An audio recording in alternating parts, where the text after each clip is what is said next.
কিন্তু নাটকের মধ্যে আবার অনেকগুলো ভাগ, মনে করো ভূতেরটা হচ্ছে বাংলা, বা কমেডিটা হচ্ছে ইংলিশ, বা দেবদেবীর ওপর সেটা হচ্ছে হিস্ট্রি, ঠিক আছে? তাহলে এই যে এই ভাগগুলো আমরা যে করছি, আমরা এই ভাগগুলোর উপরে কিন্তু আমরা কাজ করি, কাজ করবো না অভিনয় করি। অভিনয়টা আমরা কেন করি? কে বলতে পারবে বয়স কেন অভিনয় করি? কেন অভিনয় করি?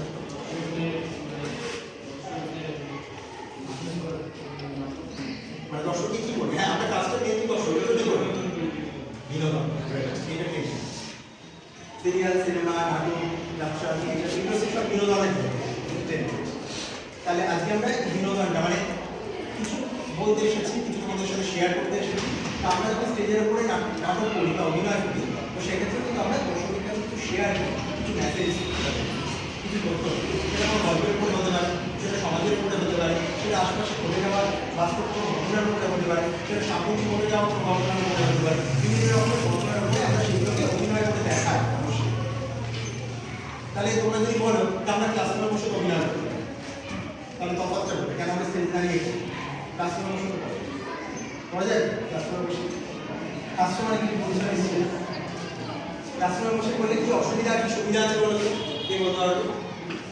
যদি ক্লাসরুমে বসে করি আর যদি স্টেজে দাঁড়িয়ে করি, দুটোর মধ্যে তফাৎ।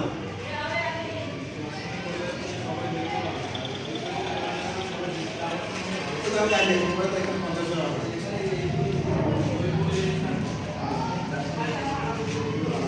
ক্লাসে থাকলে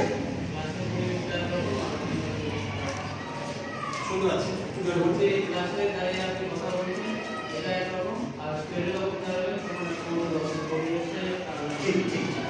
হ্যাঁ, পরিবেশটাই আলাদা হবে। যখন স্টেজে দাঁড়িয়ে করবে সেখানেও তো 50টা দর্শক থাকতে পারে, কিন্তু তার পরিবেশটাই আলাদা। সেই স্টেজটা আমাদের এই বড় বড় আমাদের মাঠ আছে, সেই মাঠের মধ্যে স্টেজটা হতে পারে, বা প্রপার কোনো অডিটোরিয়াম হওয়া যেরকম হয়। এখানে তোমাদের আমি আগেও আলোচনা করেছিলাম, এখানে স্টেশনের দুটো দিকে ঐক্যতার মঞ্চ আছে, আমি শুনেছি তোমার থেকে, বা আমাদের তো গেছে এখানে ঐক্যতার মঞ্চটা একটা ঘেরা হওয়া, মানে একদম পুরো বাড়ি যেমন আমাদের হয়, প্রপার চাপ দিয়ে দেওয়া, মাথার উপরে চাপ দিয়ে বড় একটা স্টেজ আছে, এবং সেই স্টেজটার উপরে অনেকগুলো লাইট লাগানো আছে। হ্যাঁ, স্টেজটার উপরে অনেকগুলো লাইট লাগানো আছে, দুপাশে পর্দা দেওয়া আছে, সামনে একটা পর্দা দেওয়া আছে, যখন নাটক শেষ হবে তখন পর্দাটা বেরোবে, যখন নাটক শুরু হবে পর্দাটা উঠে লাইটগুলো জ্বলবে। আমি কি ক্লাসরুমের মধ্যে যদি বলি সেই পরিবেশটা পাবো? তাই বড় জায়গায় ফ্যান চালিয়ে দিলাম, এই কথা কথা আর কি, তো এটা আমরা পাচ্ছি। কিন্তু যদি ঠিকই বলছি, যদি স্টেজে দাঁড়িয়ে করি, সেটা যদি 20টা লোক থাকে বা 200টা লোক থাকে, 1000 লোক থাকে, পরিবেশটাই পুরো বদলে যায়। কারণ সেটা নাটক করার জন্যই তৈরি হয়েছে। এই ক্লাসরুমটা কিন্তু নাটক করার জন্য তৈরি হয়, ক্লাসরুমে পড়াশোনা করার জন্য। কিন্তু স্টেজটা সেটা নাচ হতে পারে, গান হতে পারে, আবৃত্তি হতে পারে, নাটক হতে পারে, অন্য কোনো ভাষা হতে পারে, সবটার জন্য তো স্টেজটা তৈরি করে, এবং সেই কারণে স্টেজটা খুব উঁচুতে বানানো হয়। যেখানে স্টেজটা উঁচুতে থাকে তারা প্রতিদিন দেখতে পারে। আমি আমি যদি দাঁড়ালে আমার যে হাইট, সেটা একটা নির্দিষ্ট হাইট ছিল, কিন্তু আমি যদি মাঝে থেকে এতটা উঁচুতে দাঁড়াই, যেখানে হাইটটা বেড়ে যাবে, আমার মাথা টাইম, তাই তো? আমরা প্রত্যেকে আমি দেখতে পাচ্ছি আমাকে ফোকাস করছে, তোমরা সবাই আমাকে দেখছো। আমি আজকে আমি একটা দেখাতে আসছি, আমার সাথে আজকে আমাদের সংস্থার কর্মধার মিস্টার সায়ন চক্রবর্তী এসেছে। তো আমরা দুজন মিলে আজকে এসেছি, আমি এমনি তোমাদের বলছি। তাহলে আজকে আমি তোমাদের বলছিলাম যে আমি একা আসছি, কিছু আগে আটকে গেছিলেন, তোমাদের আসতে পারবো, তার জন্য দুজনে মিলে এসেছি তোমাদের সাথে শেয়ার। ঠিক আছে,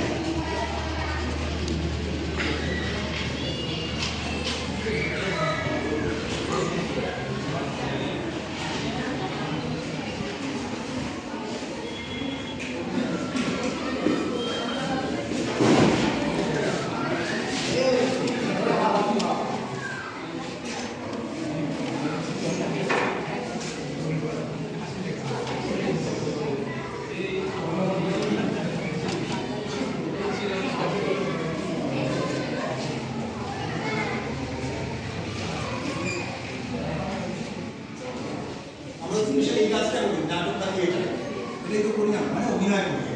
ঠিক আছে, তাহলে নাটক বা থিয়েটার করতে গেলে আমাদের কয়েকটা জিনিস শিখতে হয়, সেটা আমি তোমাদের আগের ক্লাসে আলোচনা করেছি। প্রথমত হচ্ছে গলা, উচ্চারণ। ঠিক আছে, এই যে আমি যে গলায় কথা বলছি, তোমরা লাস্ট যে মেয়েরা বসে আছো শুনতে পাচ্ছ না আমার গলায়? তোমরা শুনতে পাচ্ছ এদিকে লাস্ট যারা বসে আছো, আর ফার্স্টে তাদের বাক্স আশা করছি। তাহলে একটা আমার অভিনয় করতে গেলে তোমাদের যা বয়স অনুযায়ী একটা এমন গলার রেঞ্জ হবে যারা প্রত্যেকে শুনতে পারে। অভিনয় করতে এসেছি সেখানে যদি 5টা ডায়লগ বলি বা 10টা ডায়লগ বলি, যদি মানুষ শুনতেই না পায় আমার মুখের দিকে তাকাবে কারণ কেউ কিছু বুঝতে পারবে, শুনে দেখবে তাই তো। কিন্তু আমি যে কথাটা বলতে এসেছি সেই কথাটা তো আমার মানুষকে শোনাতে হবে, তবে তো মানুষ বিনোদনটা পাবে। যদি কোনো হাসির কথা বলি তাহলে সেটা শুনে মানুষ হাসবে, যদি কোনো দুঃখের কথা বলি তাহলে সেটা শুনে মানুষ কাঁদবে, তাই তো। বা অন্য কোনো যদি কথা বলি সেটা মানুষ শুনবে মন দিয়ে, তাহলে এই শোনানোটাই হচ্ছে আমাদের কাজ। এই শোনানোর মাধ্যমে কি হয়, শিল্পী মানে আমরা যখন শিল্পী বা অভিনেতা আমাদের সাথে একটা আমাদের যোগসূত্র তৈরি হয়। মানে তোমরা প্রত্যেকে শুনছো হ্যাঁ এগুলো বলছো, রেসপন্স করছো, তারপরে আমাদের একটা যোগসূত্র তৈরি হয়। আমরা অভিনেতারা বা শিল্পীরা কি করি, দর্শকের সাথে একটা যোগসূত্র তৈরি করি, মেলবন্ধন হয়, আমরা যোগাযোগ করি। কারণ আমরা নাটকটা মানে কিন্তু শুধু এন্টারটেনমেন্ট নয়, নাটকটা মানে আমরা কিছু শেখাতে এসেছি, কিছু বলতে এসেছি, কিছু সমাজের বার্তা দিতে এসেছি। তাহলে আমি তোমাদের আগেও আলোচনা করেছিলাম এই সিরিজটা মোটামুটি এরকম দেখতে হবে।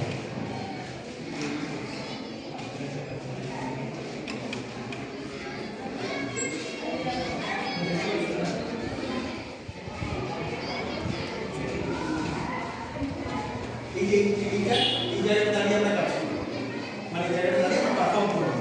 নাচ হতে পারে, গান হতে পারে, আবৃত্তি হতে পারে, নাটক হতে পারে, কোনো কিছু বক্তৃতা হতে পারে, প্রাইজ ডিস্ট্রিবিউশন হতে পারে, সবটাই এই উপরের অবসর করে এইটার উপরে হয়, ঠিক আছে। আর এই যে এতটা বছর বাড়ি থেকে তার মানে সবাই আমাদের দেখছে, আর যারা স্টেজের মঞ্চের উপর দাঁড়িয়ে থাকে সবাই তাদের দেখে, তারপর তাদেরকে প্রকাশ করছে, কীভাবে প্রকাশ করছে, মাথার মধ্যে আরো করেছে লাইট সবটাকে দেখতে পাবে। যদি সন্ধ্যেবেলা সূর্যের আলো করছে, কিন্তু এই প্রোগ্রামটাই মানে এই বক্তব্যটাই যদি আমি সন্ধ্যে 7টার সময় মনে দেখে রাখি, লাইটগুলো অফ করে মাঠটা অন্ধকার দেখতে পাবে কেউ না, তাহলে আমার প্রপার লাইটের দরকার তার জন্য, তাহলে এই লাইটগুলোকে স্টেজের উপরে দেওয়া হচ্ছে। এখানে পর্দা থাকে সামনে দেওয়া, এখানে পর্দা থাকে, সেগুলোকে আমরা তোমাদের বাংলা বুঝেছে তাহলে হ্যাঁ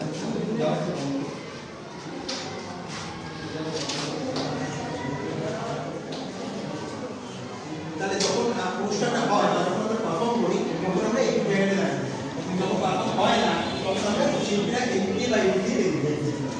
এই জায়গাটা ইম্পর্টেন্ট টাকা আছে, এই জিনিসগুলো বলে উইংস।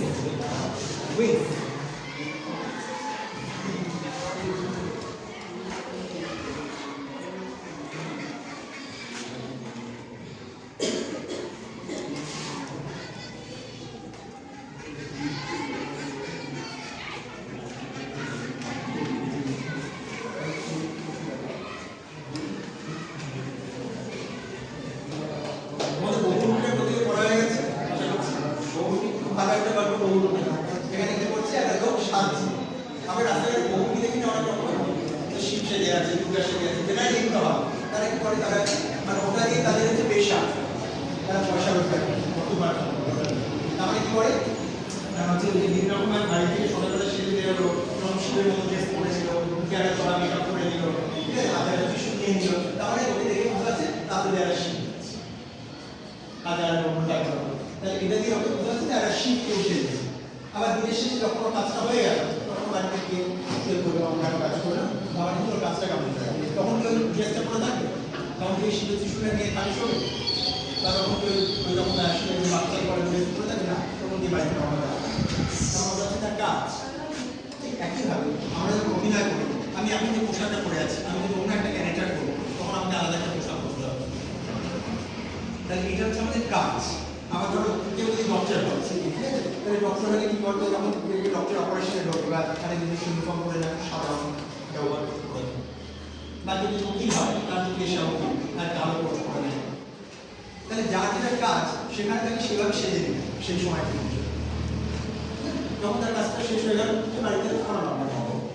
হ্যাঁ, তাহলে এখানে হচ্ছে আমরা যে কাজটা করি সেটা হচ্ছে অভিনয় করি, আমরা কিছু সমাজে বার্তা দিই, মানুষকে কিছু শেখাই, জানাই, এবং তার সাথে তো অবশ্যই এন্টারটেনমেন্ট, বিনোদন করি। একটা সময় মানুষ আলাদা থাকে এইভাবে আমাদের যে দেখে সাথে আমরা যে অভিনয় করি সেটা মানুষ আনন্দ করতে, হ্যাঁ, টাইম পাস বা ভালো এসে আসে, ঠিক আছে। তাহলে এখানে তোমরা আগের দিন আমি তোমাদের বলেছিলাম কয়েকজনকে হাত তুলে দিই, কার অ্যাক্টিং এর প্রতি আগ্রহ আছে, ভালো লাগে, বলা যায় না, আমরা এখানে কিন্তু সিলেকশন করে নিতে পারি কাউকে, হয়তো আমাদের কোনো শিশু শিল্পী লাগে, আমাদের যে আমরা কাজগুলো করি তার জন্য তোমাদের মতো ছেলে মেয়েদের আমাদের দরকার। কেউ যদি আমাদের মনে হয় না তোমাদের তো প্রতি আগ্রহ আছে,